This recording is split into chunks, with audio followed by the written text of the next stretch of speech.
And he reads, and they came to Jericho. And as he went out of Jericho with his disciples and a great number of people, blind Bartimaeus, the son of Timaeus, sat by the highway side begging. And when he heard that it was Jesus of Nazareth, he began to cry out and say, Jesus, thou son of David, have mercy on me.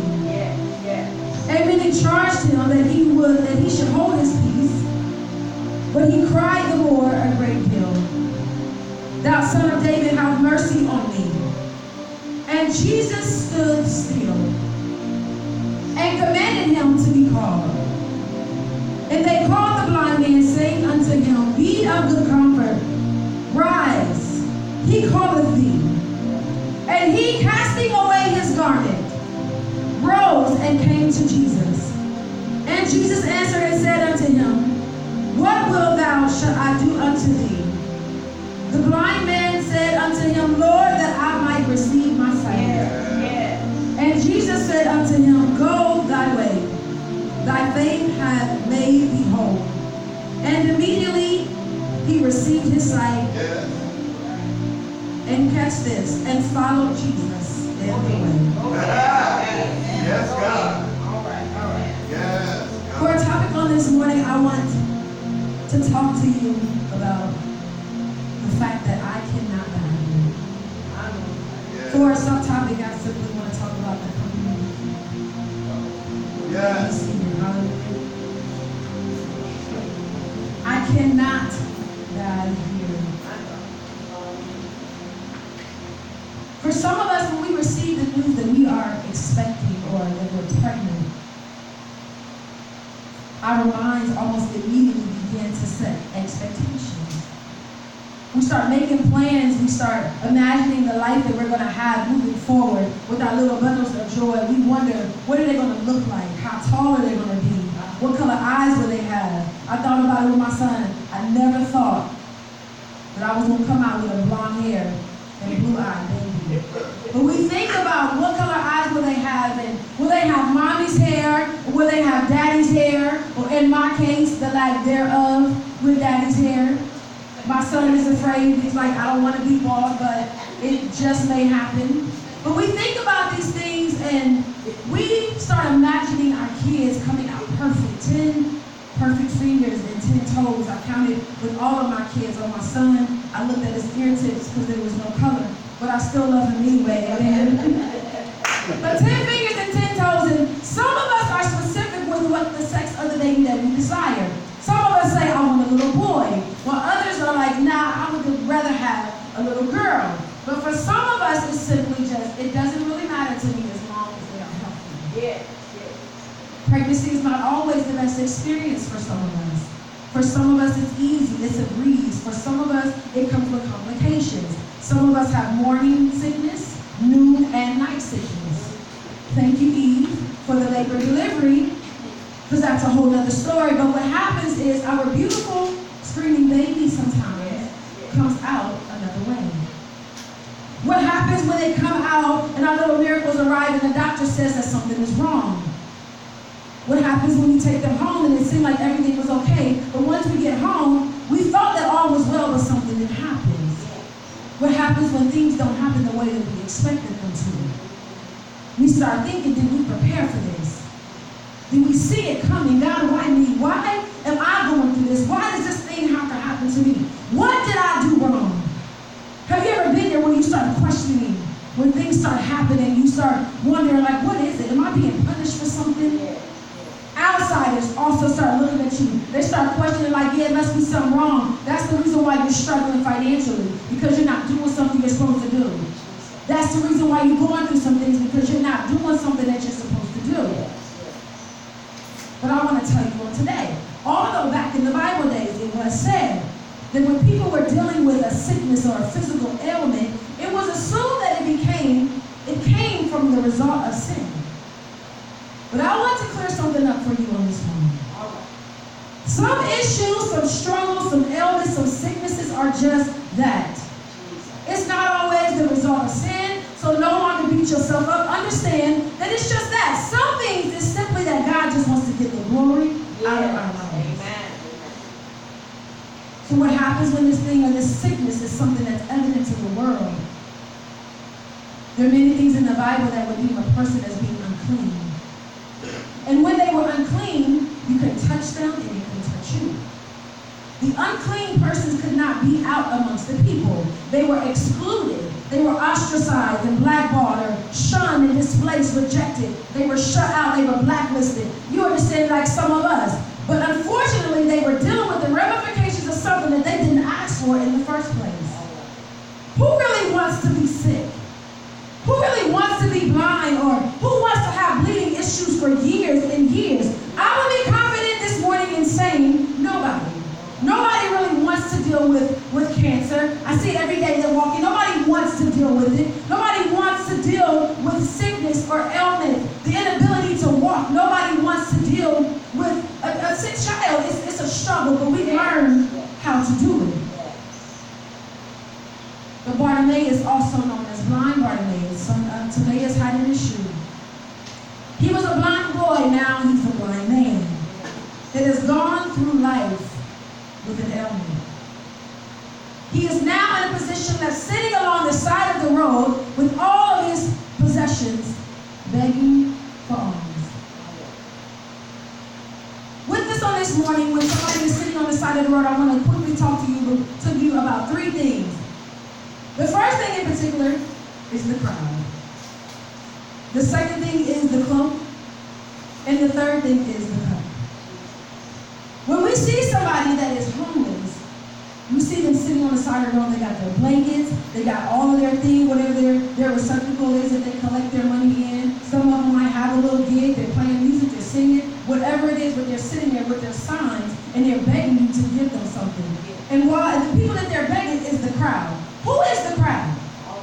The crowd in this case, in Bartimaeus' case, was the disciples, the people passing by, and the other beggars. So let's bring it into today. The crowd is the out of order, overbearing honor bearers, the religious church members, and your friends. Every day, Bartimaeus is going out to the side of the road and he's begging for alms. But here is the crowd, or the church members passing him by.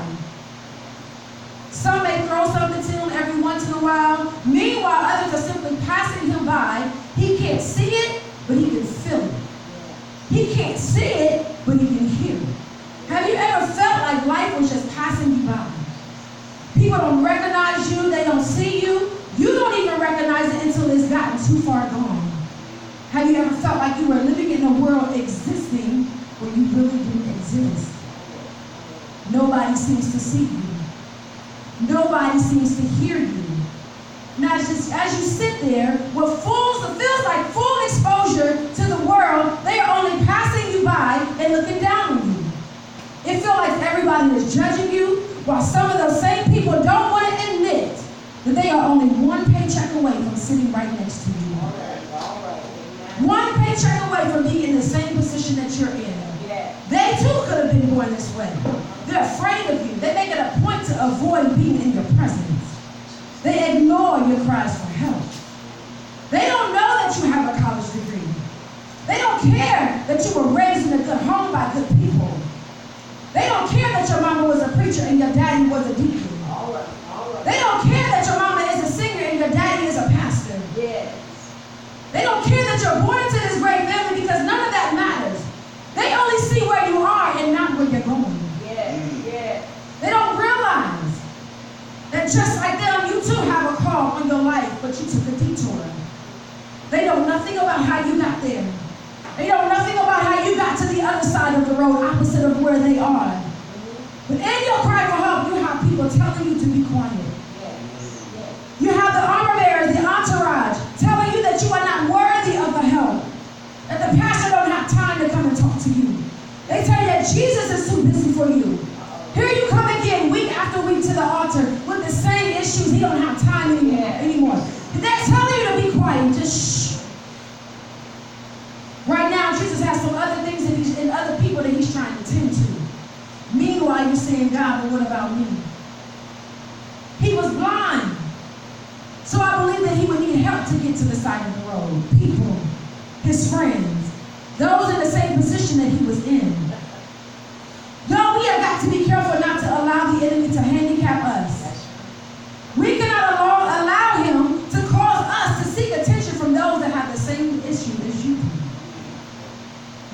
being the blind leading the blind. We end up being the unforgiving leading the unforgiving. We end up being the bitter leading the bitter. We look for help in all the wrong places.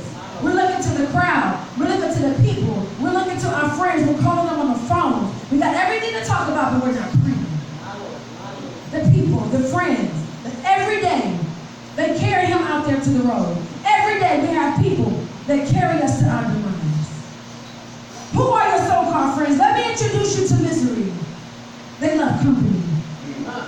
They seek other people to be in their same position. They're a part of your crowd that would rather keep you where they are. They don't want to tell you the truth. They tell you what you want to hear. They tickle your emotions. They make you feel better about yourself. But it's okay with you because it's life as you know it. No, you don't always like to be in this position. We don't always like to be in this situation, but it's comfortable to us. It's familiar to you. It's what we like. I want out, but Pastor talked about last week the Stockholm Syndrome, where it seems like our freedom is captivity and our captivity is our freedom. And we don't want to receive any more than our friends. Now they're mad at you, realizing that you don't even see the increase because not only are you physically blind, but some of us are spiritually blind. And we are just trying to make the best of our situations. But we have our friends that envy our marriage. They from the outside looking in. We have people that look at it, and every day when you start talking about it, please single or married people don't talk to your single friends. Please married people don't talk to the ones that's been divorced 5 times. It's not a whole lot they can tell you because they sit there telling you, go ahead and leave them. Not realizing that whenever you go home, you're thinking about it every day anyway. You got people that envy your calling and your gifts. And they want to be like you. Not realizing that when you leave church, you go home dealing with your secret addictions. You go home, you leave crying because you really can't handle the weight that the calling carries. We have learned to adapt to our environments. We have become lost in the crowd. Therefore, we sit there begging on the side of the road with our cup. What is our cup? It's your receptacle. It's you, your hearing, your mind. It's your spirit. We see people sitting on the side of the road, on busy sidewalks, holding up signs with their cups, their bowls, an old coffee can, doing whatever they have to do, just seeking a little bit of help. I just need something to get me on to the next day. People come and they drop $1 or they drop a dime in your cup, but some just come and they drop their issues in your cup. Some come and they drop their mess in your cup. Their negativity into your cup. And you don't see it. Why? Because like Bartimaeus, you are blind. You think you got something here because you felt the pressure or the weight when they released it into your cup and don't realize it until later that it holds no real value. Instead, it only takes up space for the real miracle. It's taking up space for the real blessing. Some days were good. Some days I did get something of value and somebody was able to tell me something that would allow me to strengthen myself. Other days, they were giving me things that were bad food, something with no real nutrition, or no real substance, no wise counsel. Only gossiping and sugarcoating my situation. Again, telling me what it is that I want to hear. But does anybody have a friend like that? Does anybody have a friend like that you get on the phone and you can't get a word in, but they are telling you about their situation, their problem, and when you hang up off the phone, you feel heavy and depressed, and you don't know why? Well, now you know. They are throwing their stuff in your cup, and it's becoming heavy. And you're dragging it around in your basket wherever you go. You're dragging it around in your basket of your thoughts, of your spirit. You're taking it from place to place, day to day. I'm a person that would always take on the problem of my friends. When somebody dealt with it, it started to be a burden on me. And I was, at times, I could not function because I was so concerned about what other people were going through that I didn't have time to focus on myself. But day to day, you're carrying around the lies. We carry around the fear, the deception, the false accusations. We carry around the people that we thought were our friends but stabbed us in our back. We carry around the hurt, all in our cup. ask you on this morning to let it go. We have got to start using our other senses. I was told by a blind woman that when we lose one sense, that other senses are magnified. This same blind woman, I watched her tell me the value of the money that she was holding in her hand with her sense of touch. She was able to feel that thing and tell me, this is a $10 bill. This is a $5 bill. You have got to use what you have until your change comes. I might not be able to see it, but I can hear it. I might not be able to hear it, but I can speak it. You have got to put a stop to yourself and to others dumping their stuff on you and adding no value to your situation. You must be able to identify what is going on and what is going into your cup. You must remove the insignificant things so that God can fill up your cup until it overflows. The song says to fill me up till I overflow. I want to run over. I want to run over, God. Over with the anointing.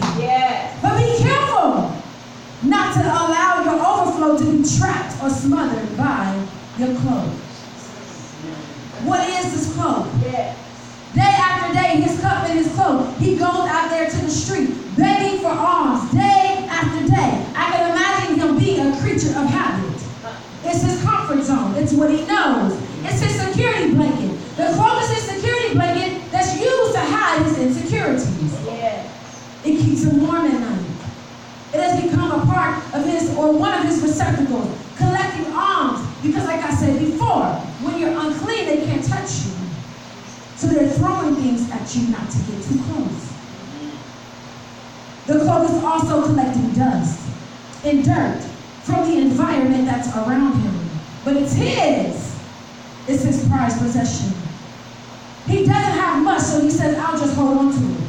I don't want to be single all alone, so I'll just stay in this relationship. I know that I need to let it go, but I'm going to stay right here. Because I'm not used to being by myself. Does that sound familiar to anybody? I've lost so many people, so I'm going to hold on to whatever I can. Now my house is a mess because I'm hoarding because I can't let go. I struggle with letting go of clothes that I haven't worn in 3 years. That I can't fit. But my mind is telling me I'm going to get back into it. How many of y'all know if I keep eating the same way and I ain't exercising, I'm not going to get back into it? Amen? You've got to learn how to change the situation. My kids are my clothes. My spouse is my clothes. Your job is some of your clothes. My car is my clothes. My addiction is my clothes. All of these things have become my cloak or my coat. But one day, the Bible tells me that Jesus was passing by. He was going through a place called Jericho. And that there was a blind man that could hear. And he heard that Jesus was passing by. Understand that there is always a miracle coming towards you or passing you by. But it's up to you and up to our faith whether or not we see it, hear it, or we receive it. Tell somebody he could hear. Tell your neighbor that he could hear. Tell your other neighbor that he can speak. He can hear and he can talk. And the Bible says that he cried out to Jesus, Son of David, have mercy on me. But the Bible also says that they tried to keep him quiet. But the harder they tried to keep him quiet, the louder he became. I can see him yelling, Jesus! Jesus, come see about me. Jesus, Son of David, have mercy on me. Him calling out caused Jesus to stop. But what I like is when he stopped, it said, come. The thing is, Jesus could have stopped and walked over to him to see about him. But no, he said, come.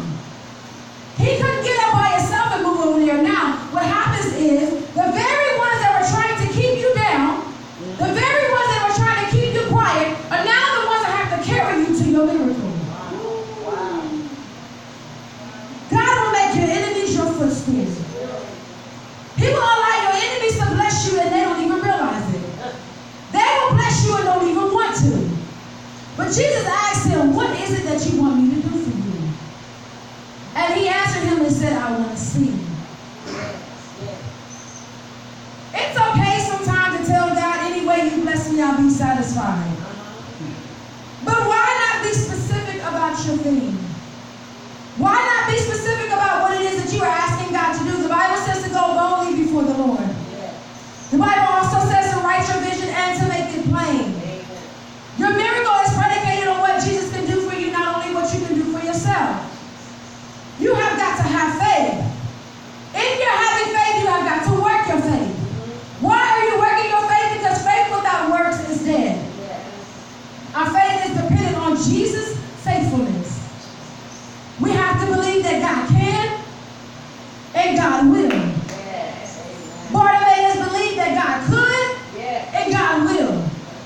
And he also understood that if he did it before, he can do it again.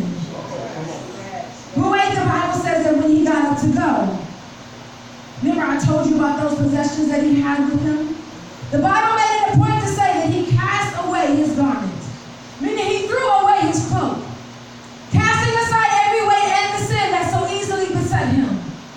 I'm not taking this with me. Jesus is here to help me, and I don't need these possessions. Why? Because God is going to give me something new. Are you willing this morning to let it go? Are you willing to step out of your comfort zone when he calls you to come? I remember every time I could see the Bible telling us about a story that Jesus healed somebody, it said that it's your faith that healed you. This is a faith walk, y'all. You have got to trust God, and you have got to believe that he is going to do it. But what I like is the Bible says that when he received his sight, the Bible says that he followed Jesus. When he received his sight, he kept his eyes on Jesus. Be careful not to be so into enjoying your gift that you forget about the gift giver. Be careful not to forget who brought you out of that situation. How often do we say it? God, if you get me out of this, I promise you I'll change. If you get me out of this time, God, I promise you I'm going to follow you. If you send me this financial miracle, God, I promise you I'm going to pay my tithe. I promise you I'm going to pay my bills on time. And here we are in the same situation, bro. Coming back, God, I need another miracle. It's me, oh Lord, standing in the need of prayer. Once again, God, I'm crying out to you. It's okay. He knows his kids. I talk to my kids about all the time. Save your money. Save your money. Save your money. And then they don't. And then they want some shoes. Nope, because I told them to save your money. But I'm sure that they are glad that God is not like me. I'm not going to keep giving to you. But God continues to do it because he loves us and because he knows us. But when we receive it, do not forget about who did it for you. When you receive your sight, keep your eyes on Jesus. It's the only way that we will be able to make it. Don't get caught up in it. Don't get your new car and not come to church. Don't get your money and buy clothes for the club and you don't have no church clothes. Do not forget who brought you out of this situation. Do not get healed and forget about the healer. Don't be forgiven and forget about the forgiver. Understand that when people do things to you, that you have had to be forgiven as well. Don't forget about the things that we do. And we're so quick to be unforgiving and look at other people and be angry at them, not understanding that God has to forgive me. And the Bible says that he threw it into the sea of forgetfulness and never remember it again. But we go back and we pull it. We feel guilty about the things that we did, but God said that you no longer have to be guilty. Don't let today be the day that you give up. That could have been the day that Bartimaeus decided that he was going to stay home. I'm not coming today. I'm not going out there today because I'm tired of being in my situation. It doesn't seem like it's getting any better for me. So today I'm just going to sit here and die in my situation. Today I'm going to sit right here and just sulk in my situation, feeling sorry for myself. Things don't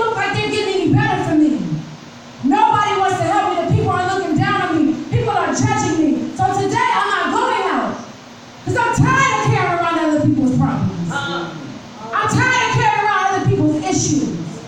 I'm tired of looking at myself in the mirror day after day and I don't see a change coming. But the Bible says that he got up on that day and he heard that Jesus was passing by. Don't let your day get away from you. Instead, reach out. The Bible says to touch the Lord as he goes by. And then the song says that you will find that he's not too busy to hear your heart's cry. Why? Because he is passing by this moment. It's your needs that he will supply. But you got to reach out and touch him. You've got to reach out and touch him. The woman with the issue of blood, she went and she just touched his garment. She was able to get from him what she needed before he even realized it. We can get from God what we needed with the right touch. And here he is standing around, just like Bartimaeus. It's a crowd of people. But he was able to see, to hear the blind man. He was able to hear him. God knows your voice. And even when it seems like he's ignoring you, he just wants you to push. He wants to get the glory out of your life. He wants you to get up. The Bible says that he threw aside his cloak and he rose up. God has said on today, it's time for you to get up. You have got to get up and stop sitting in your situation feeling sorry for yourself. I know it's not easy. For some of us, God has already given us the answer, but we don't want to listen to it because it's not what we wanted to hear. God is telling you to walk away. But we're like, God, no, it can't be right. Because I'm comfortable here, this feels good to me. But God cannot fill up your cup when you have other things in it. He cannot fill up your cup when there's other things occupying it. But the moment you empty it, then you allow God to come in and fill that space up with other things. We talked about it in Bible study. When the demons left, the house was clean. They did not replace it with anything else, so what happened? He came back with 7 more demons. All right. We have got to learn how to empty our cups, but then allow God to fill it up. And when he fills it up, he causes the increase. When he fills it up, he causes the overflow. Is there anybody this morning that wants the overflow? Stand to your feet. Hallelujah.